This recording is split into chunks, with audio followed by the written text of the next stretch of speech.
Hello world, this is Zan, and as an addendum to the previous video about the nation of MA Abysia, I'm going to add, I guess, a few pretender designs for them, because they have, in my opinion, I think they have sort of a template on what they can have as their scales, and that gives you a certain amount of points. And then there's certain things you need them to do.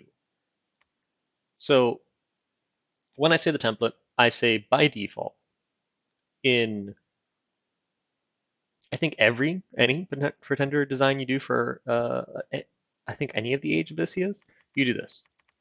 You just put your hand over these three scales and you just 3 3 3. Now, and then from there it depends on where you want to go. Your growth scales, I see a lot of people do growth 3, and I think that's a bad idea as Abyssia. It's just you're paying 120 points for something not as effective. This should be 0.6. This should be 6%. I just and it doesn't affect your supply. So like, you're getting. I know on your description it says half the standard effect. No, you're getting less because you're not getting any supplies. So you're getting half the effect on these two and those supplies. So it's just not worth it. So at best, to me, growth 1 at best, just for that trickle, I guess, on your capital. Personally, go death 1. You can do growth 0. You can do growth 1, death 1, and then depending on your misfortune skills, death 3. If you go misfortune 3, I would recommend against death 3. I might even recommend against death 2, because there's events that happen. I think they have like a minimum turn of 15, but with death 3, you can have an event that wipes out. I think it was like 80% of your population. With death 2, you can have one that wipes out 40%. And on your periphery provinces, it doesn't hurt as bad, but man, if you get that on your capital, that just sucks, dude. So this scale here, all the arguments that would take place on these three scales of heat, order, and production, it just gets kind of condensed onto how much growth and death you want to take. Now, continuing on the scales, they have really good heroes, very, very good heroes. So going Misfortune 3 is rough for that because they have very good heroes that get them into um, either paths they won't normally get, like an Earth 2 hero, or just a very, very good mage. I think there's like an Astral Blood Fire that's like 3 or 4 in all of those paths. It's insane. He has a shapeshift form that flies, so he's actually quite mobile. I wouldn't do growth Misfortune 3. They get a multi-hero that's Fire 2, Death 2. It's your only access to death. Um, and I personally think vampires are a huge boon for this nation. And that Death 2, um, with a Skull Staff, can get a Mount Fiend. And then if you empower that Mount Fiend in blood, they can get you vampires. So I don't know if Misfortune 3 is a way to go either, just because of that multi-hero. So maybe Misfortune 1 is a good one. And then the magic scales depends, because your mages suck at researching. They're very expensive. And your goal, you're going to have lightless lanterns on all of them anyways. So it just kind of depends on how fast you can get to those lightless lanterns. Because taking this guy down to six research points for 185 gold is insane.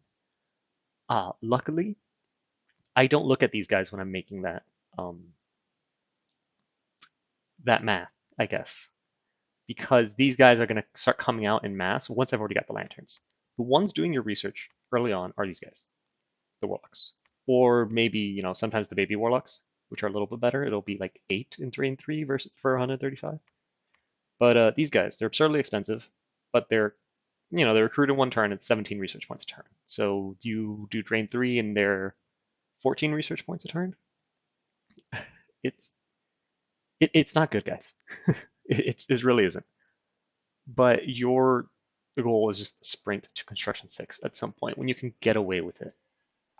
because your early game, your units can kind of carry your early game. Now, back to the god. They've got a few choices. I don't think they need an expander. I really don't, because your troops are disgusting. It's actually a common tactic to grab your starting army, which is these guys, half these guys, and just blind expand. That's how good they are. If you have any sort of bless, these guys are great. If you have scales, you can afford salamanders. And salamanders are the ultimate glass cannon. They'll kill whatever's in front of them, doesn't matter. So your expansion, I think, is clear. I don't think you need monsters. I don't think you need any of these. If you go with a really big bless, you can probably get some sort of rainbow, like this guy, and then fill them up. One thing you really need to consider always is going to be just stop that foul vapors. And because it's MA and you don't have 100% dark vision, maybe get that. I think this is almost essential for any of the same build, almost. For MA and LA, I think Fire 6 is important because that lets you cast Eternal Pyre easily. You can get away with Fire 5 by building a Flame Helmet. If you have any sort of death magic or you get that multi-hero, you can build more boosters and you can get with up to Fire 4. Problem is, again, your mages, the chance that one of these mages comes out with Fire 4 is so tiny. 2.5% chance. And you're not recruiting a lot of these. You just, if you are, you're going to have a bad time. Don't recruit a lot of these. So don't roll the dice on that Fire 4 coming out. So, and then even then you get Fire Plus points. So I think at minimum, you want a Fire 4. And I think that's the when it comes to magic paths, I think that's the bare minimum requirement is Fire 4. Just so you can get your Eternal Pyre. Fire 5 and 6 obviously make that safer. They ensure that it's going to happen more. Other important things. Magic weapons is always good. Earth 2, like the Earth Blesses are okay. These are all good. I mean, maybe not like Mountain Survival. Like Reinvig is good because your Sacred Mages in your Sacred units actually get tired a lot. Reinvig helps toward the rain problem. Strength of Earth makes you hit harder. I don't think you need to hit harder, but if you want to. Larger gets you budget burning ones, which I think is a mistake. Fire and shock resistance really is kind of just you want shock resistance, but you don't want air magic. Hard skin, fortitude, they're all good. But I think Earth 2 is important. Like if you get a rainbow chassis, you gotta go to Earth 2. Because your access to Earth 2 is through a hero that can't wear boots. So by your god having Earth 2, he can make the boots, he can wear the boots, and then he can make hammers. If he also has blood magic, he can make the bloodstone, and now your Earth 1s can turn into Earth 3s. They can make hammers. Hammers are important. Not the be-all end-all, because there's a spell that I think is kind of clutch that everyone overlooks called Summon Cave Grubs. Usually you're going to spawn in a cave as Abysia. And one thing Abysia always has trouble with is Siege Shaft. Cave Grubs are really good at that. They're like, so you get 5 and then 1 for every 2 levels. And I think they're like 12 or 13 siege strength each. They're horrible fighting. Don't let them fight. They're undisciplined. But for parking some units on top of a castle and then breaking it, 2 to 3 casts of this will 1 turn pop a lot of forts if you have that in addition to your actual units. So at least in the bare minimum, we're looking at you want Fire 6. Astral for magic weapons is good. Blood magic just to kind of synergize, and then your sacreds could use any of these. Like more health, great. More damage, great. Blood surge, absolutely. Blood bond, great. Unholy weapons. A lot of people don't like this. I personally think this is a fantastic bless.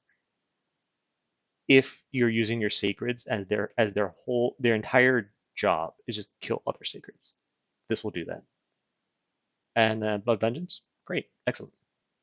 These are all good. So I think blood's also a strong path for you. Paths that kind of bad, water.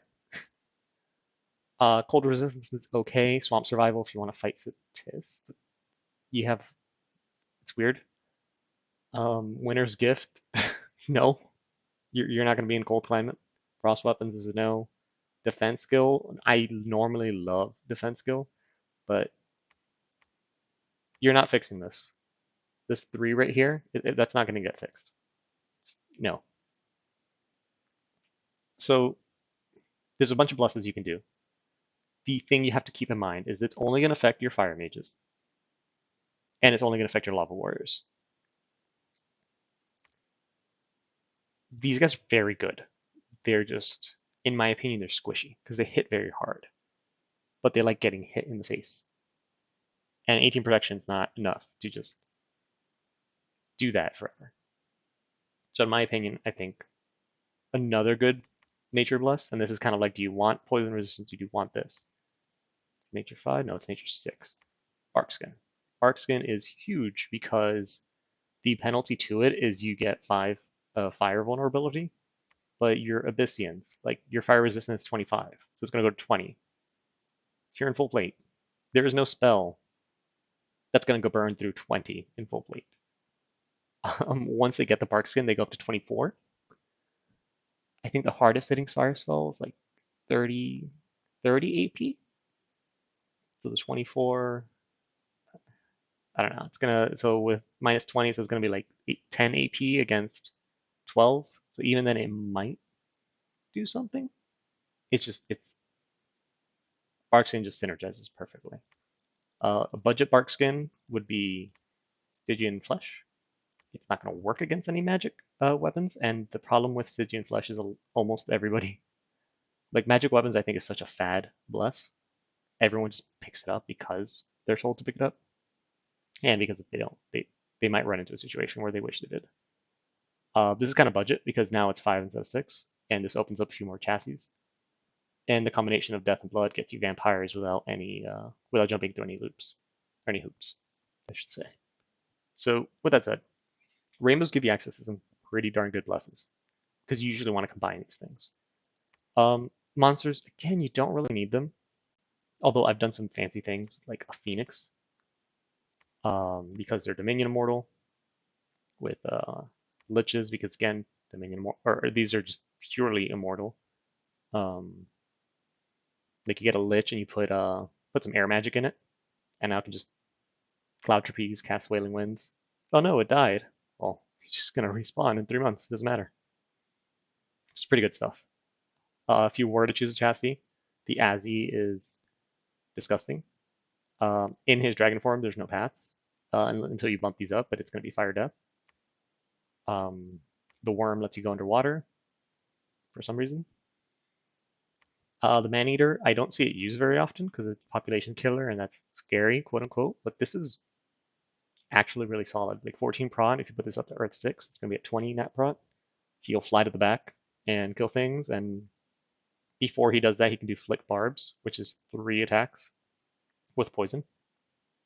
And he does that, I think, 3 times. Yeah. So this kind of like shoots 9 of these at the people running at him. And then when they actually get to him, he just flies to the back line and kills the commander anyways, because he has these crazy attacks here. This, I think, is armor piercing. Oh, no, it's not. But it's still death poison.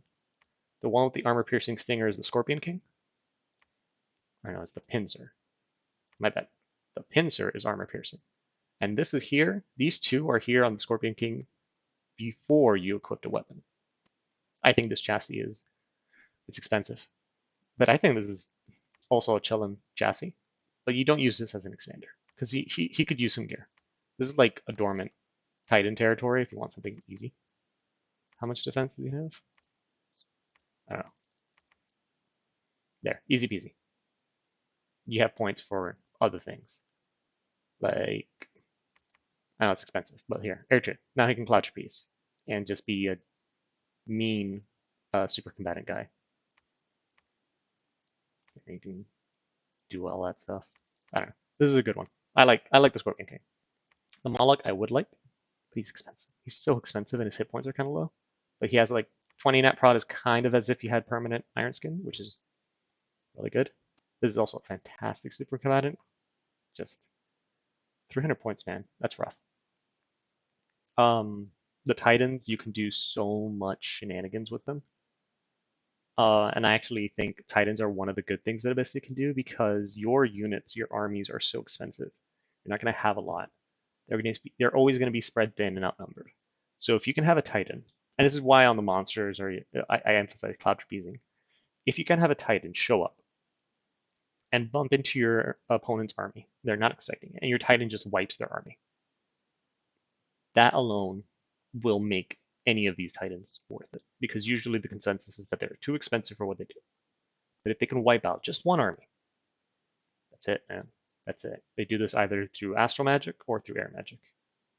One that I looked at a little bit was this guy, Lord of the Desert Sun, because if you remember, I said, okay, you want Fire 6, you want Nature.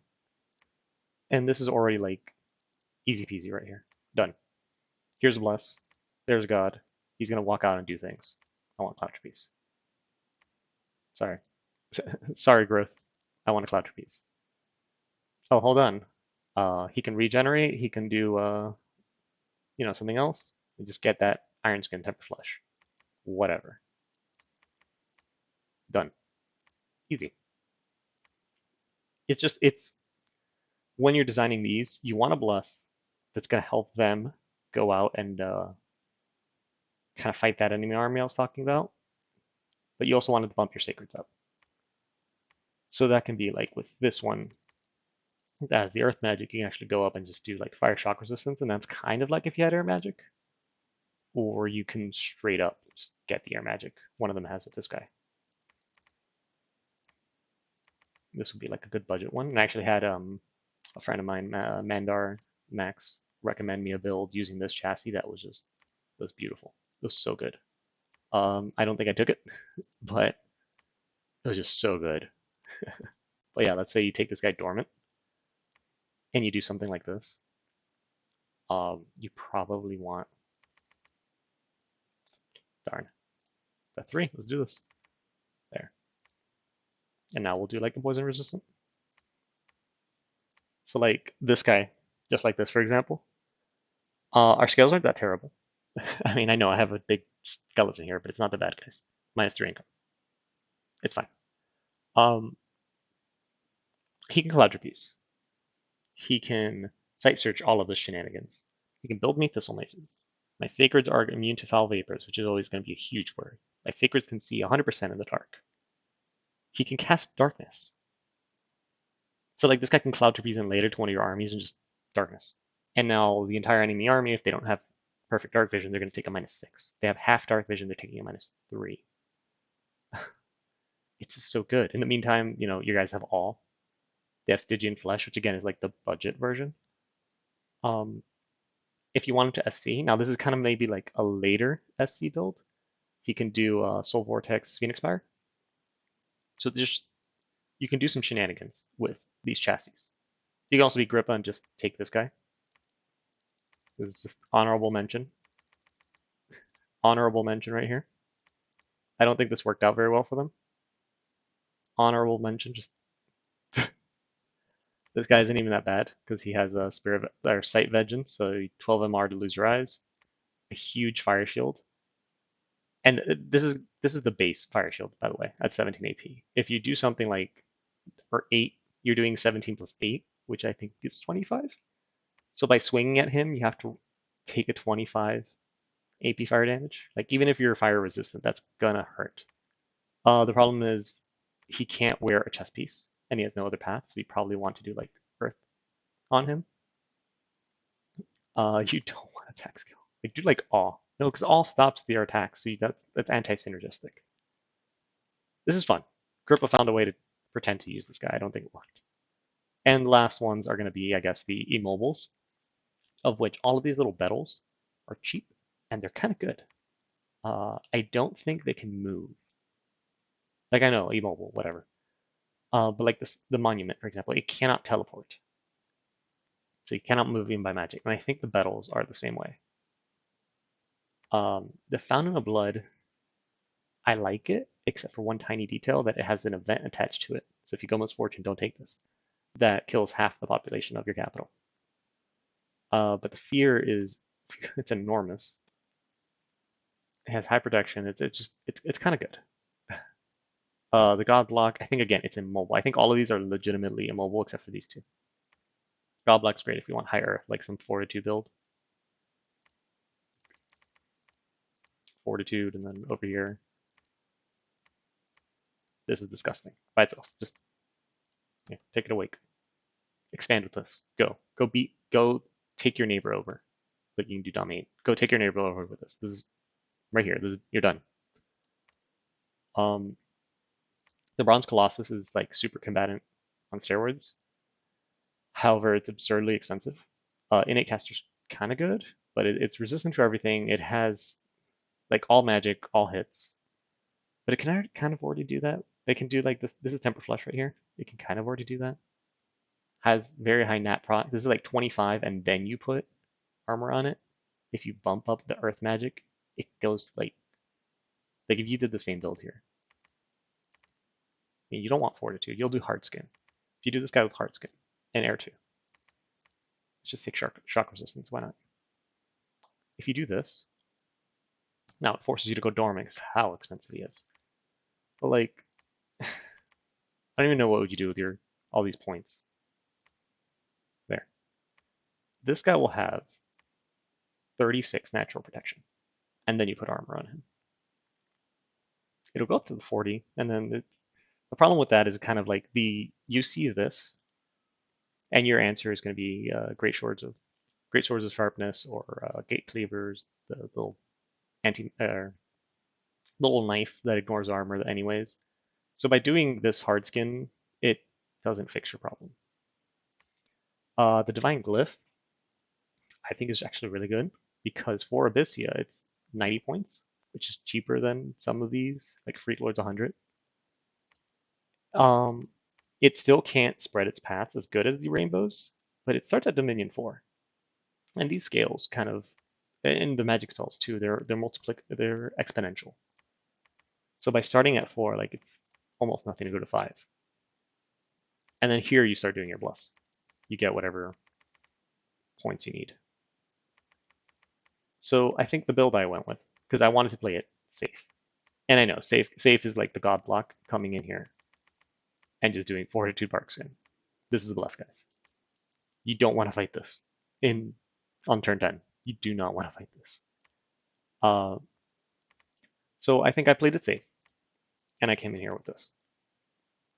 I got Fire 6 because I didn't want to risk not getting the multi-hero that has Fire Death to craft me the item, and even then I think it's Construction 6. I just wanted to, as soon as I have Phoenix Pyre researched, Eternal Pyre researched, I want to cast it. I did Astral 6 so that if I Cloud Trapeze, there's a lesser chance of him dying to Magic Duel. He can also craft me the little ring of wizardry or sorcery, one of the two that gives you kind of bumps you up in the paths a lot. And then I gave him, I think it's 6 for Buckskin. And now I came in and I took all.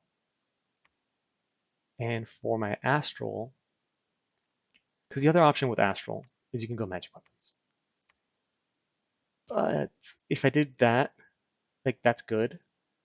But now I can't Cloud Trapeze this guy, and it kind of feels bad doing this. This feels bad to me. I don't like it. I like the Minor Magic Resistance. I don't like Arcane Command. So I came in and I said, okay, I want Fate Weaving.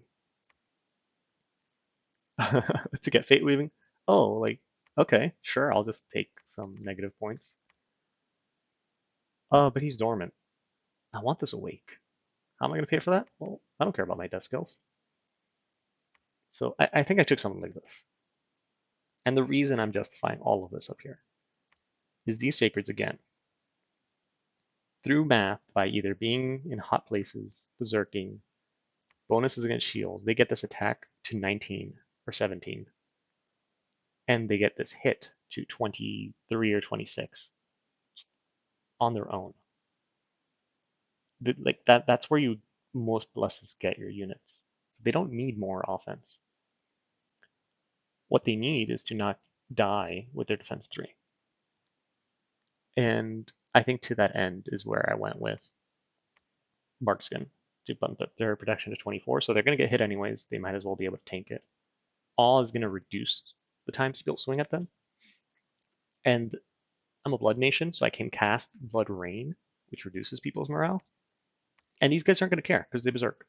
So I think these two are kind of like very synergistic with Abysia. And then Fate Weaving is just me being by not taking magic weapons. There is an alteration trick, or I guess strategy, where you cast Body Ethereal on luck, and now somebody's swinging at something that has Body Ethereal on luck. You have a 1 in 16 chance of actually killing it. You have a 1 in 4 chance of hitting because of Body Ethereal. And then if it's going to be a killing blow, you have a 1 in 4 chance again of doing the killing blow. So against somebody that has both of those, it's a 1 in 16 chance of killing the unit. And you can do this on like size 1 bugs. And that's really bad because now you guys are going to fall asleep trying to kill these bugs. So magic weapons reduces that to a 1/4 chance because you're still affected by luck. I don't want to run into that problem. And one little known thing of Fate Weaving is it cancels luck. So anyone who has cursed luck cannot also have normal luck. So that's kind of my justification. Instead of getting removing the problem that is Body Ethereal, I'm removing the problem that is luck. Both end with a 1/4 chance of killing the target, either through Body Ethereal or luck. So I think this kind of handles that aspect. I'm still vulnerable to Stygian Flesh or any sort of invulnerability. I think there's Stygian Reigns and tattoos, which aren't very common in the Middle Age. And what else? Fog Warriors.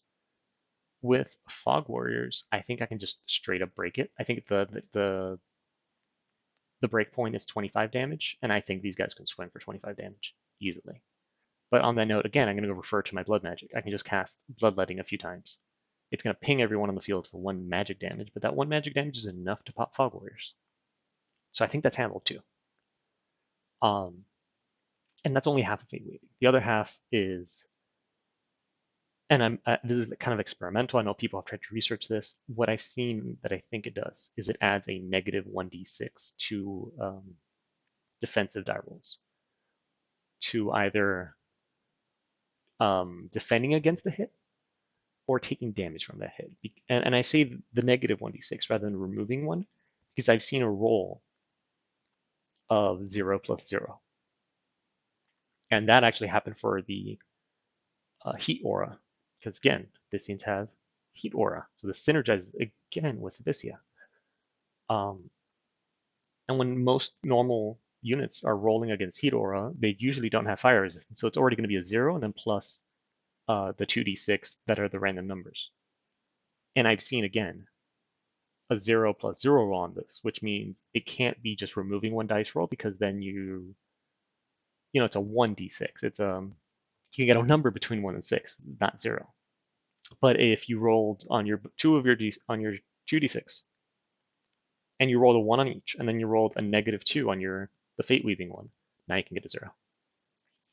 So for the purposes of this series, that's on video, people are going to watch me play so badly.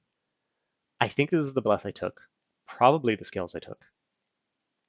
And again, the reason is just like there's so much synergy by taking these specific blesses. And I think whatever the bless can't handle, I'm hoping my mages handle. And whatever neither of those can handle, like say Foul Vapors, I'm hoping the assassins can handle. There's a lot of ways to go about this.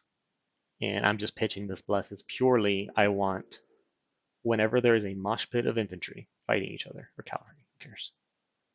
I want my lava warriors, sweet. I want them to come out on top. I want to blindly be able to say whoever these guys go into melee with, these guys are going to win. And then the rest of my strategy will be supporting them at doing that, either by eliminating the Foul Vapors casters. If someone's going to come in and do Grip of Winter, have my Fire Mage do cold resistance. Earth Mages, Legions of Steel. So just everything will be done to support these guys. And that is what this bless is about. And again, there's so many different things that can be done. And it especially gets fun once you're working with Dormant Titans or even the certain dormant monsters like the Scorpion King, the Moloch. Maneater and Avzi, but I just think the only way you can do something wrong with these guys is do an Awake Expander. I think everything else works. And then, of course, your scales. I think this is almost non-negotiable. And if you do have some crazy bless you need to pay for, you can start dropping maybe 1 or 2 production because you get a bonus. If you start in a cave, you get a bonus to resources anyways. That kind of acts like 1 production scale. But I think at least these 3 on the left here are non-negotiable. And that this here, this growth 3, I think that's a huge mistake. So as long as you do any of that, I think we're good. I'm not doing any of that. Death 3, don't care. Land of Milk and Honey. It's not a hot wasteland. Land of Milk and Honey. So with that, I'll see you in the game itself.